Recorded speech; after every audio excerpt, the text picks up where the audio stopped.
ती मगाचं कमेंटचं सांगत होतं मी बोलता बोलता राहिलो. एका बाईनं कमेंट टाकली होती. आता मला मोबाईल नाही तर ते सोबतचे सांगते. तुमच्या कीर्तनाला एक कमेंट आली. एक बाई म्हणली, महाराज माझा नवरा पाया पडायच्या लायकीचा नाही, माझा नवरा पाया पडायच्या लायकीचा नाही, तो इतका नालायक आहे. तर दुसऱ्या दिवशी त्यांना ज्यांच्या मोबाईलवर पाहिली त्यांना त्या बाईला म्हण की आता दुसऱ्या दिवशी कीर्तन ऐक तरी तुला पाया पडावं लागेल. त्याचं कारण सांगतो. नवरा नालायक जरी असला तरी पाया पडा. याचा एक मुद्दा सांगतो तुम्हाला. नवऱ्यानं जर नालायकपणा केला आणि त्याचा नालायकपणा पाहून जर बायकोनं नालायकपणा केला भैयासाहेब, तर या दोघांपासून जन्माला आलेल्या चिमुकल्या वासरायनं कुठं जायचं? लेकरायचा काय दोष आहे? त्या जन्माला आलेल्या मुलीचा काय दोष आहे? दोघांनं जर नालायकपणा केला तर तुमच्या लेकरायचा उन्हाळा होईल, तुमच्या लेकरायचं रान होईल. सैरा वैरा रानातल्या पक्षासारखी तुमची वासरं कुठेतरी जातील. म्हणून नालायक नवऱ्याच्या पाया पडा. याचा अर्थ आहे तुम्ही लिंता घ्या. त्यानं किती जरी नालायकपणा केला आणि तुम्ही लिंता घेतली आणि जीवन जर गोड जगल्या तर चिमुकल्या वासरांचं कल्याण करायची ताकद या देशातल्या स्त्रीमध्ये आहे. या भारत देशाचे हिरे म्हणून तुम्ही तुमची आपली लेकरं चमकताल. आणि नवऱ्यानं बायकोनं दोघांना जरी नालायकपणा केला तर हे निष्पाप वासर या इंटरनेट जगातल्या वाहटोळीत हुरपाळून जातील. हुरपाळून जातील.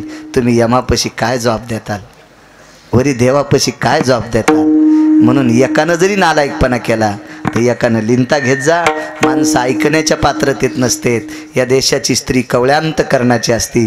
तुम्ही ऐकू शकतात माझं, म्हणून मी तुम्हाला पायाला हात लावून विनंती करतो. आपला संसार मोठा, आपली लेकरं जर मोठी करायची असतील तर कधी कधी नालायकाचा, ठीक आहे मायबापाचं नाव करण्यासाठी तुम्ही जीवन जगता त्याबद्दल दुमत नाही, पण आपल्या लेकरांसाठी कधी लहानपणा घेत जा. याच्याकरता म्हणतोय नवऱ्याच्या पाया पडा. मी काय फारसा परमार्थ म्हणून म्हणत नाही, फायद्यासाठी म्हणतोय. विठाला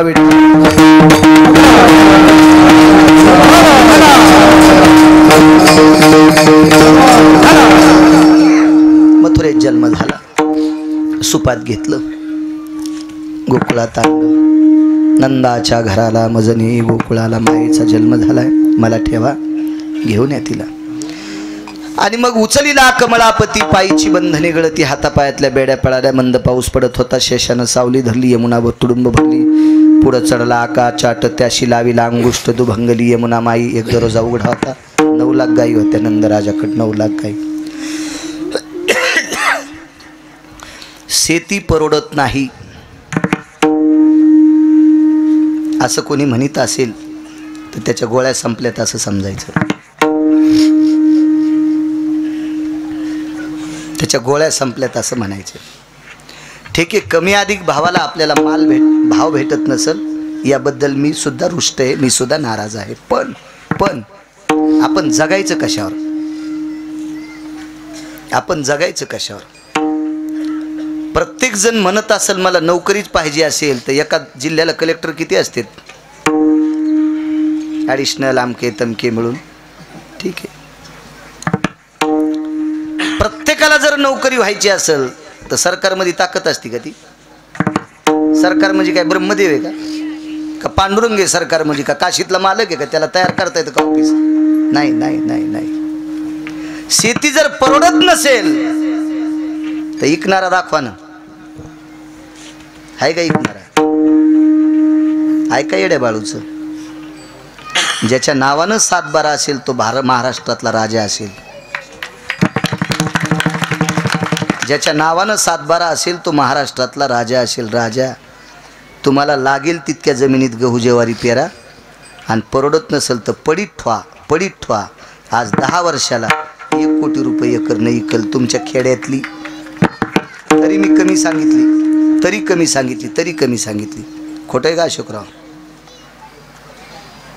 मी ज्या प्रांतात जातो त्या प्रांतातले श्रीमंत लोक म्हणतात मराठवाड्यात जमीन भरपूर आहे, आम्हाला 10 एकर देता का?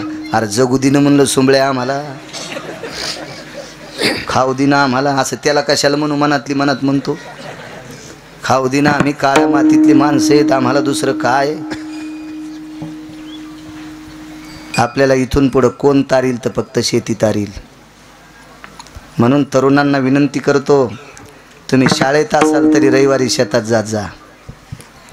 रविवारी शेतात गेल्यावर काय बघायचं माहिती आहे का, बाप आणि माय अशा उन्हात काम करीत असताना माईच्या कपाळाचा घाम पाय आणि बापाच्या कपाळाचा घाम पाय.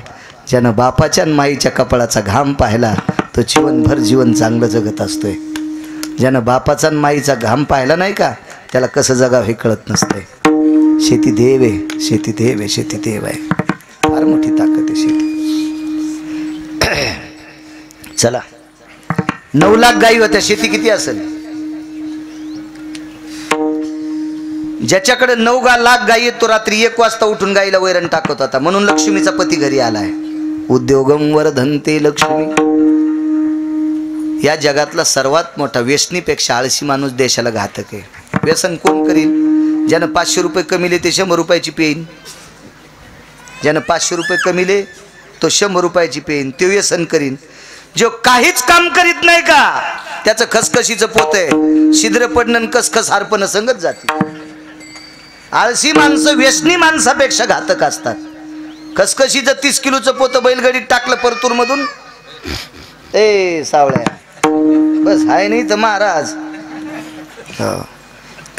30 किलोचं खसखशीचं पोतं बैलगाडीत परतूरून टाकलं, पैशावाला ए राम्या टाक पोत. रगील होतं जरसं, लय लोकांची रगील की बोलण्यानंच मातीत गेली. काही माणसं वागायला चांगले पण बोलणं रगील कीच. आमची इथे एक म्हातारी पित्राला जेवायला बोलवायची. आम्ही जेवायला गेलो, गावरान तूप वाढा, आम्ही तूप खाल्लं. निघताना म्हणले, असं तुमच्या बाप जन्मी भेटलो होतं का? मला दरुजातच उलटी आली मला तू. आणि पळी पळी तूप वाढा आम्हाला, आणि बाहेर निघताना म्हणली, तुमच्या बाप जन्मी का खाल्लं होतं का? भडा भडाच उलटी. माणसं वागायला चांगले पण थुत्र खराब.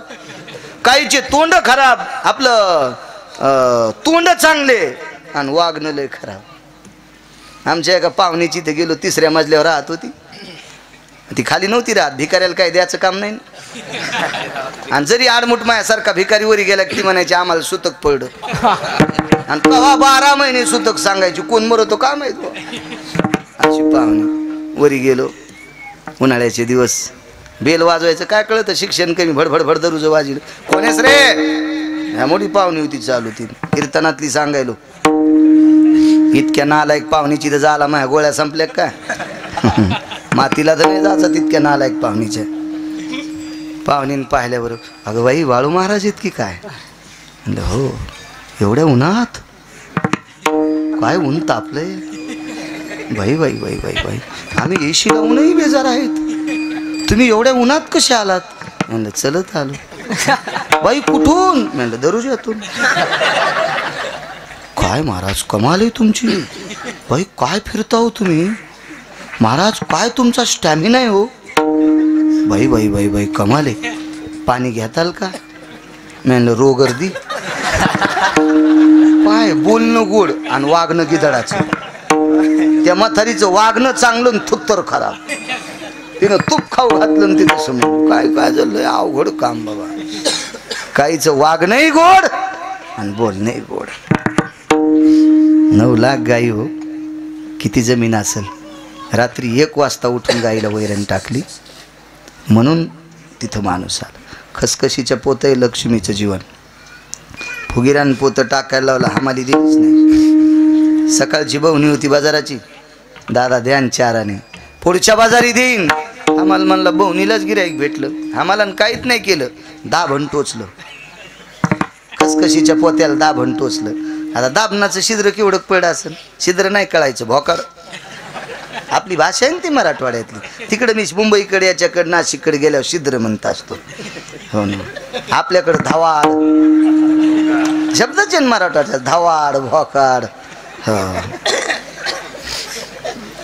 किस देश की बोली किस देश में गाली होती. तिकडं कसं म्हणावं आहे का नाही. आपल्याकडे ते प्रचलित शब्द आहे. विश्वामित्र म्हणायच्यात नाही, ईशामय तर. आषाढ कुठं म्हणतात, आखाड. मरग नाही म्हणायच्या, मिरुग. हो, पुष्य नाही, ढाकले पुख आणि थोरले पुख. काय भाषा, वा वा वा, गोडवाय गोडवाय. आपल्याकडे काही लोक टिंब देऊन बोलत आहेत, पण ते नुसते बोलत येतच, पुन्हा काहीच नाही. खसखशीच्या पोत्याला दाभण टोचलं, परतुरून गाडी आली वा येणुऱ्यात. येणुऱ्यात आलो म्हणून इथं नाव घ्यालो, तितकं रगील तुमच्या गावात नाही कोणी. आणि घरी आल्यावर गड्याला म्हणलं, ए पोतं दुकानात टाक, खसखशीच आहे. ते म्हणलं, मालक कटाचे राह, खसखस तर काहीच नाही. परतूरपासून येणोऱ्यापासून 20 बॅटऱ्या दाबल्या, पण रस्त्यान खसखस दिसली नाही आणि पोतड्यात थांबली नाही. तिचंच नाव लक्ष्मी आहे. ही सांभाळायची असेल तर काम करा. व्यवसाय निमित्त फळ दे तसे संचित. नुसत्या प्रारब्धाला हात लावून बसल्यानं जमत नाही, काम सुद्धा करावं लागेल. प्रारब्ध म्हणतात तर जमीन पेरिंग कोणी पेरलीच नाही म्हणले कंसच आले नाही. असं कसं प्रारब्ध? पंढरपुरातला मालक का तू सासरा आहे का खालून जेवारी द्यायला? काम करावं लागेल. नंदराजा 1 वाजता गाईला वैरण टाकीत होते, देव गेले. पाहलं फिरविले दोन्ही कन्या आणि चक्रपाणी. गोकुळात उत्सव चालू होता, गोकुळीच्या सुखांत पार नाही लेखा. भगवंताला पाळण्यात घातलं, गोपी जमा झाल्या. झुलने मे झुले नंदलाल झुलावरे सजनी. काय तो आनंद होता महाराज. नंदजी को आनंद भयो, जय अकन्हया लाल की. हाती दिने घोडे दिने, दिने दिने पालकी. नंदजी को पुत्र भयो, जय कन्हया लाल की. आनंद उत्सव झाला. बघता बघता मोठे झाले. मोठे झाल्यावर शाळात घातला. आता जाई राणा सवे घेऊन गोधना. गायी एकत्रित बसल्यात, खांदी भार पोटी भूक काय खेळायचे सुख. सर्व शिदोऱ्या एकत्र केल्या. विभ्रमेनाय सर्व स्थितो प्रसाद रस्तु कवलहा. व्याधी निरशन हितार्थायाम कवलम प्रसाद रस्तु. गोपाल कृष्ण भगवान की. गोपाल कुमारी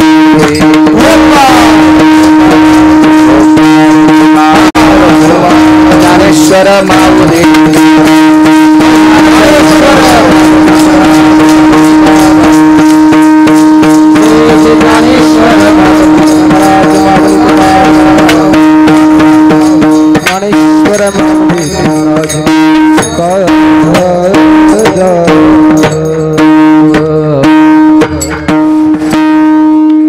श्री हरिभक्त परायण बाळू महाराज गिरगावकर यांचं स्वागत आपल्या परतूरचे माननीय श्री राहुल भैया लोणीकर यांच्या हस्ते होत आहे. तसेच संपत भाऊदा या सत्कारामध्ये सहभागी आहेत. नितीन भैया आहेत.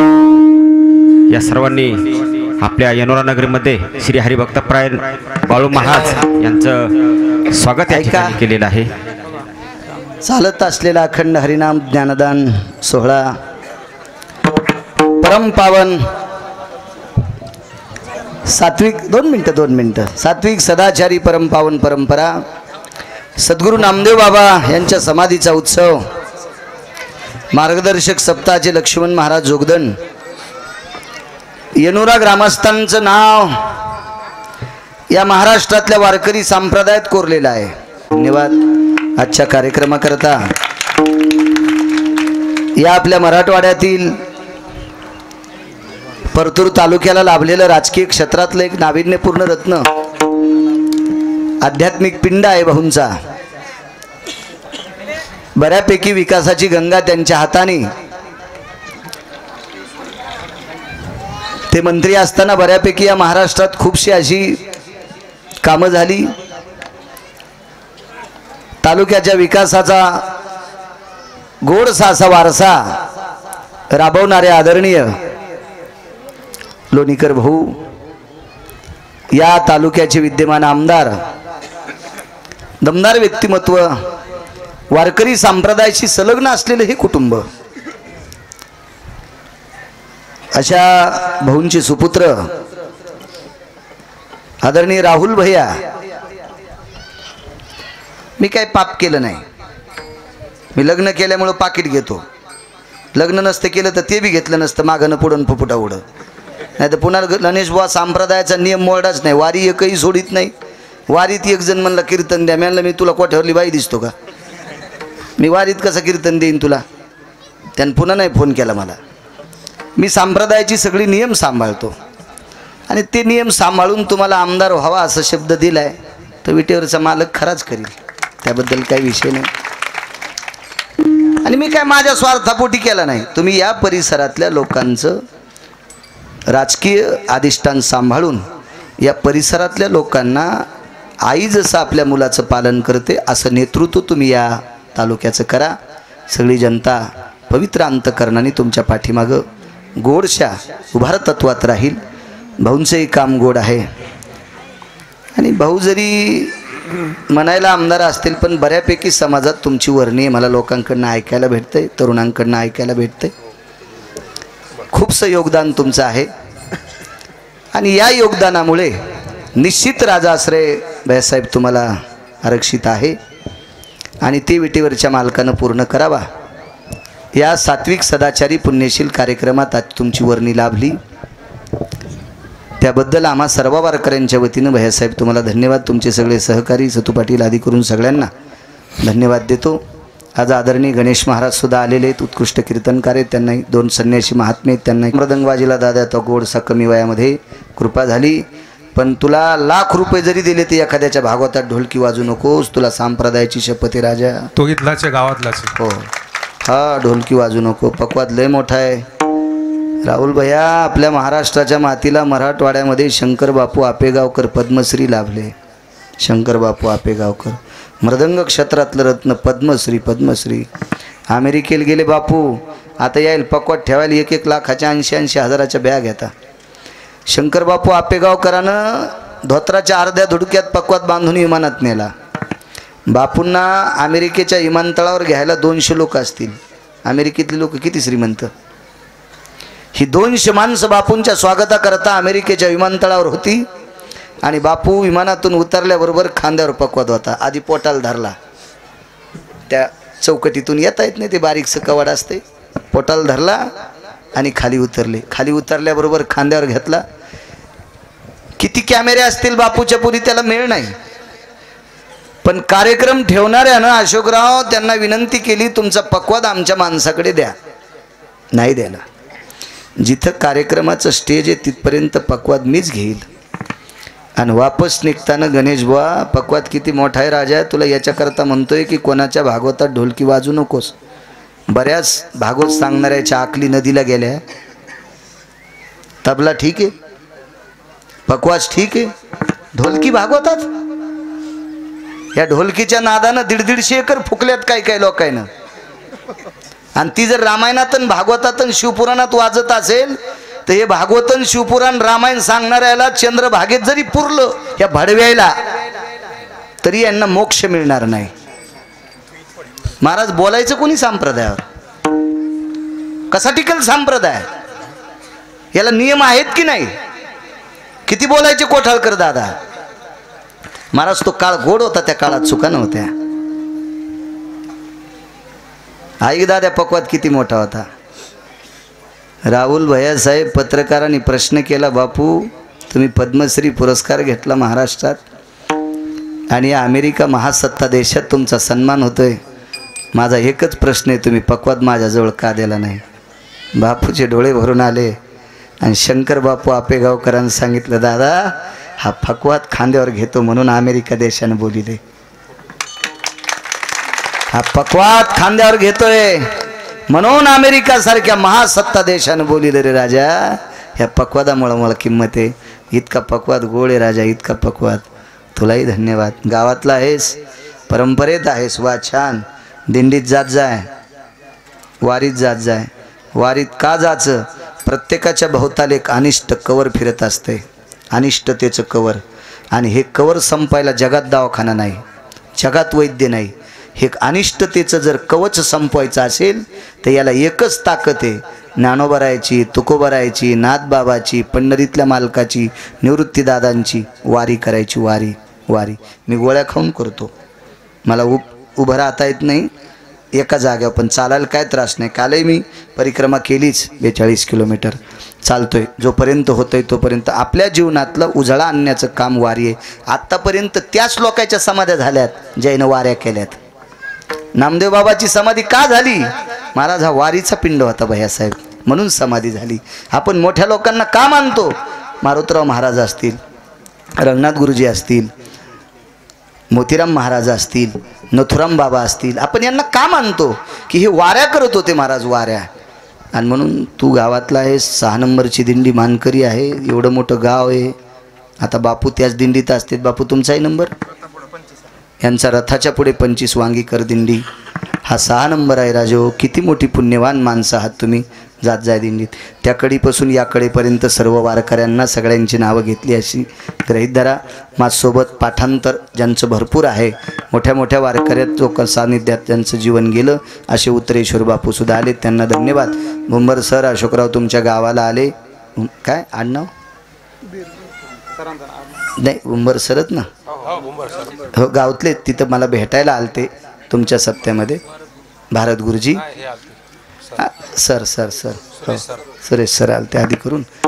आणि आजचे जे यजमान आहेत, रामभाऊ सखाराम भुंबर, अर्जुन बाबासाहेब दौंडे आणि बाबा मुंजाजी सोनगुडे, या 3 यजमानांमुळं मला सद्गुरू हो महाराजांच्या समाधीचं दर्शन झालं. सात्विक सदाचारी पुण्यशील या प्रांतातला वारकरी संप्रदाय सर्वांचं दर्शन झालं, त्याचं माझं भाग्य.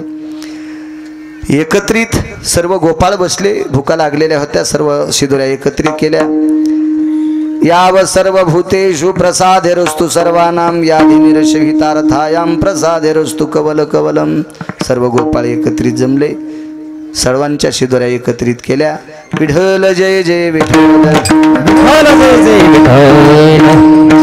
शिंके लावी एले दुरी होतो तिघाचे घरी, वारे दोही करी मुख पसरवणे घडो. आवाजच्या धारा वारे दोही कामना, तुझे वारे दोही करी मुख पसरवणे घडो. तुका मने हाती टोका दिला, तुझे वारे दोही करी मुख पसरवणे घडो. नट्टे धरला तुका मने अवघा जने प्रकाश, काळा वाटोई का तुका वैष्णवका सत्पंक्तीला मिळालं नाम पाचा उत्तम लोका.